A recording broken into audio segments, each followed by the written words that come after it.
భవిష్యత్ తరాలను పోలియో మహమ్మారి నుంచి రక్షించి ఆరోగ్యవంతమైన సమాజాన్ని నిర్మించాల్సిన బాధ్యత మనందరిపై ఉందని గుడివాడ ఎమ్మెల్యే వెనిగండ్ల రాము పేర్కొన్నారు. ఈ నెల 21న జరగనున్న పల్స్ పోలియో కార్యక్రమాన్ని పురస్కరించుకుని గుడివాడ పట్టణంలో నిర్వహించిన భారీ అవగాహన ర్యాలీలో ఆయన పాల్గొన్నారు. 5 ఏళ్లలోపు చిన్నారులు ఉన్న ప్రతి ఒక్క తల్లిదండ్రులు ఎలాంటి నిర్లక్ష్యం చేయకుండా తమ పిల్లలకు పోలియో చుక్కలు వేయించాలని ఎమ్మెల్యే కోరారు. గుడివాడ పట్టణంలో చిన్నారుల సౌకర్యార్థం 60 వ్యాక్సినేషన్ బూత్లను ఏర్పాటు చేసినట్లు ఆయన తెలిపారు. నియోజకవర్గ వ్యాప్తంగా 100% వ్యాక్సినేషన్ పూర్తి చేసేందుకు ప్రత్యేక చర్యలు తీసుకున్నట్లు వెల్లడించారు.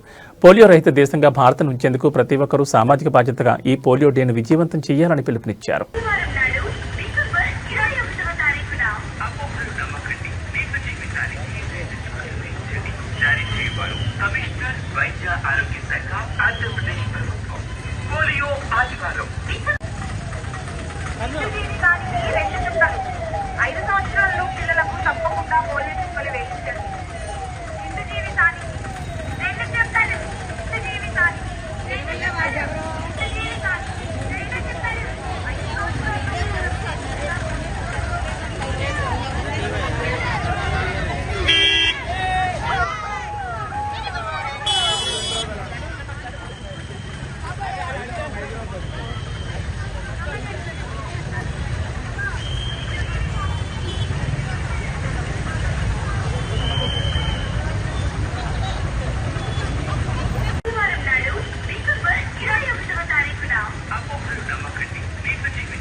కమిషనర్ వైద్య ఆరోగ్య శాఖ ఆంధ్రప్రదేశ్ ప్రభుత్వం పోలియో ఆదివారం నిండు జీవితానికి 2 చుక్కలు నిండు జీవితానికి 2 చుక్కలు నిండు జీవితానికి 2 చుక్కలు నిండు జీవితానికి 2 చుక్కలు వైద్య ఆరోగ్య శాఖ ఆంధ్రప్రదేశ్ ప్రభుత్వం పోలియో ఆదివారం డిసెంబర్ 21 ఆదివారం నాడు మన పిల్లల భవిష్యత్తు మన చేతిలోనే ఉంది. 5 సంవత్సరాలలోపు పిల్లలందరికీ మీ దగ్గరలోనే పోలియో కేంద్రాల్లో పోలియో చుక్కలు తప్పక ఇప్పించండి. మీరు